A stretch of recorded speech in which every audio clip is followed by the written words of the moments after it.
Happy Wednesday, everybody. It is Wednesday morning at 11 o'clock Central, and I am Dr. John Shirk, and that means this is Brown Bag Lunch, where I give you a little bit every week of what I can to help you be successful and effective in your air conditioning business as a technician, as a manager, or as an owner. Um, because it's our first one of these for the year 2023, I thought I'd talk a little bit about what do you do to make sure some of your goals happen this year. Um, I'm going to assume you have something in mind. If it's something as kind of straightforward as I want to lose 20 pounds, or if you want to, as a technician, this is the year you want to get into working on chillers, or maybe you want to go from install to service, or whatever it is. Okay. How do you organize yourself in order to get there? So, um, in a different context, for people who are not as not in a position to be constantly responsive to a customer, like the air conditioning business mostly is. If you were an accountant, for example, or in some other line of work, the way we would talk about this is a time management system in which you would once a week do what we call a brain dump. And for some of you who are owners, this may be the one that applies to you as well. But you do a brain dump, meaning you sit in front of your computer or just a blank piece of paper, and everything on your mind that's like, I got to get to this, that's got to get done. Every concern you have, dump them until you feel an actual like, oh, like it's off my shoulders. Okay. Then step two, you look at your list and you choose what's the priority based on your goals, based on what you want to get done. Um, then number three, you put those items on a calendar. You execute what's on your calendar. And then fifth, you manage the interruptions to your calendar. Okay. That's good old fashioned working in an office time management. And if you're in a context where you're not, where getting interrupted isn't your job, then that's that process. Okay. However, there's so many people in the air conditioning business that their job is to respond when the phone rings or when for or whatever that looks like. Usually it's a phone call or an internet appointment request or whatever. But if you make a living by responding, that model of time management kind of doesn't work because you want to be interrupted to a degree. That's how you make money. Okay. So way back in the day, way back in the day, there was a book called The 7 Habits of Highly Effective People by Stephen Covey. And he talked about 7 habits that led to effectiveness. And I want to just talk about the first three of them today, where he talks about being proactive, the habit of beginning with the end in mind, which is what it sounds like. If I'm going on a car trip, where am I going? Am I going to Chicago? Am I going to Memphis? Like, begin the journey knowing where you're going. So there's some measured game plan. And then the prioritizing piece, put first things first. Now, and there's a lot here. I'm sure I should do more on this, frankly, because simply the issue of being proactive, how to make that work in the air conditioning business is super important because there's all kinds of morale and um, happiness issues that track with being proactive and not reactive.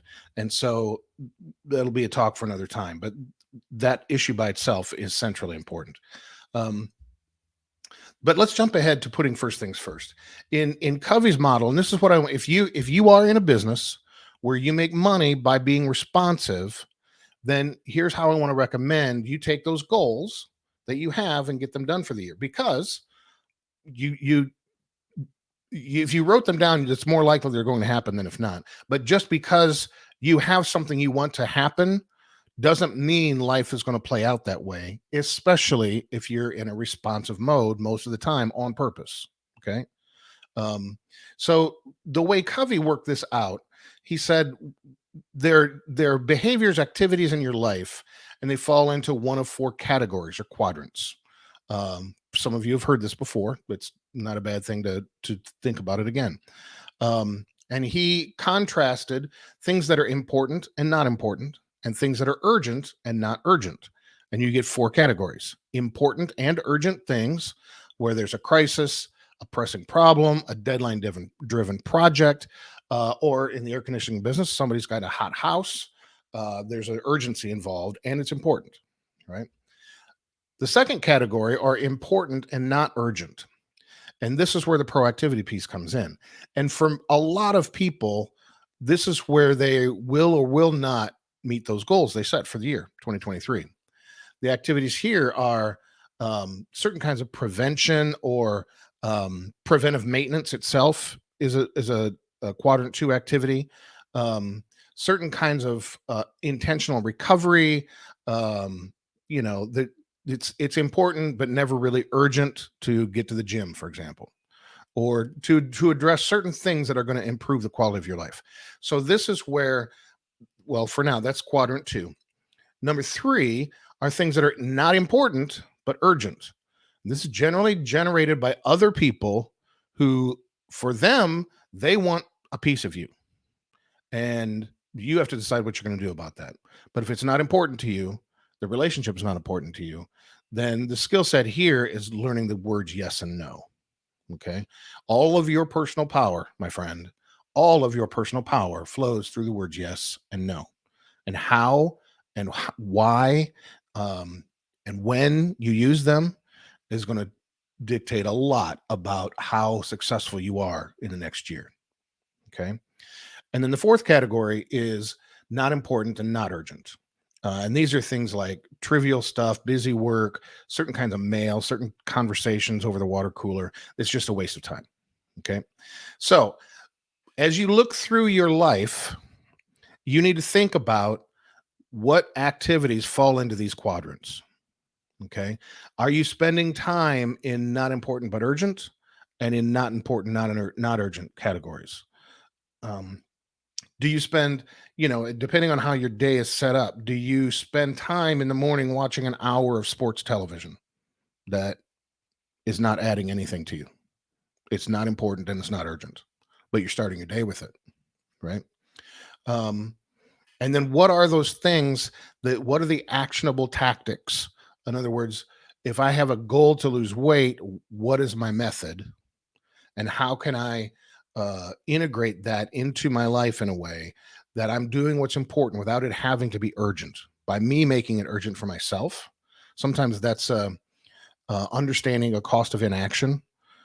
This is any residential selling technician should have some facility, some understanding of how do I sell, um, how do I compete with a customer who wants to do nothing, right?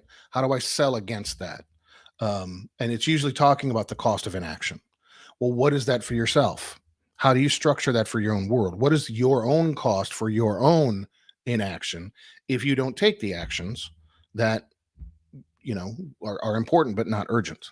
Okay, so start with that little matrix.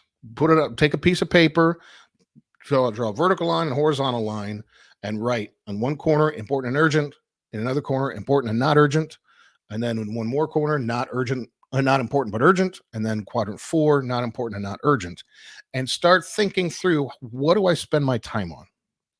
Where does my time go? What are the activities being done during that time?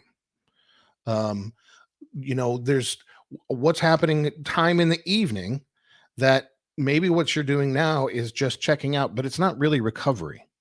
You're not kind of recovering from the day. You're just zoning out, right? Or you're just watching pointless television or whatever.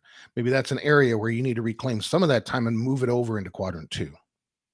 There are certain relationships that need attention, and your television is getting that instead. Okay. So, and I'm not trying to be harsh because I do some things myself sometimes as well. So I'm not above it, but this is how it works.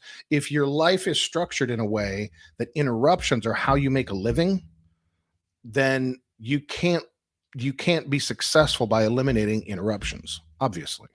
Now, if you're not in that kind of business or in that mode, there are some owners of air conditioning companies. You're not the one who answers the call. And so you need to be the one who's doing that first one. Uh, you know, mind dumping, prioritizing, scheduling on the calendar, executing the calendar, managing interruptions. And that's fine for you. It just depends on what part of the business you're in. But if you're one who has to respond and that's how you make money, then work this matrix and find ways to identify what are the activities that are the most important, and when you're not responding, gravitate to them. Okay. This is a much, in some ways, more difficult challenge for people who are responsive for a living, because there's a natural invitation to do nothing when nothing is directly urgent in front of you. Okay.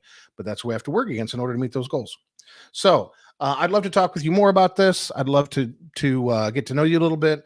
If you'd like to get on the phone and reach out, some folks did this with me before the holidays. I loved it. Comment below, reach out to me, join the private Facebook group, HVAC Joy Lab, the Joy Lab podcast with a brief delay, but they're coming out this month. And I have a private face group in which, you in the group gives you a chance to interact with me about the topics that are on the podcast. So, I'd love for you to join that group. And again, it's HVAC Joy Lab, the private Facebook group. Just ask us to come in and we'll let you in. So that's it. My name is Dr. John Shirk, and this has been Brown Bag Lunch. I hope your year is going to be fantastic. I'll see you next week.